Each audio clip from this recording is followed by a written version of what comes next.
Well, after weeks of blackouts, water shortages, and a dropping phone service, Grand Cay residents are finally seeing relief with power restored to the island. As the Member of Parliament for North Abaco confirmed, efforts are underway to stabilize utilities. Shalia World reports. After weeks of frustration over electricity challenges, residents of Grand Cay Abaco are finally seeing relief. The island had been grappling with widespread outages after a fire destroyed the generators on nearby Walker's Cay, which supplies power to the community. According to the area's Member of Parliament, Kirk Cornish, a new generator has been delivered and fully restoring power, bringing a sense of normalcy back to the island. It existed for quite a while, though. The 3 generators was placed on Walker's Cay that produce power for Grand Cay. And of course, those generators have limited warranties, well, for a few years.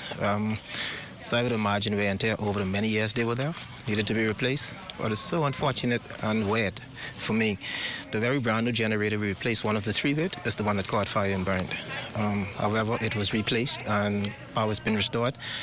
And of course, it's just a problem that exists in any society. You have challenges. Still, challenges remain. Residents report that water supplies continue to be inconsistent, with access being cut off during nighttime hours. The MP said that steps are underway to address the water problem and promised that a long-term fix is being pursued. The water system that is there was to accommodate then population of some maybe 300 persons, but since then Grand Cay would have grown tremendously. So the supply, the demand is higher, and the system of course is aging and it is not producing as much as it used to at brand new. Recommendation by myself and Mr. Mark at Watermakers for a second unit to be placed on Grand Cay. However, Minister indicated that we are faced with some space issues with placing a second unit there. We have the engineers, they were in. There is some consideration on the table like the drilling of a second well.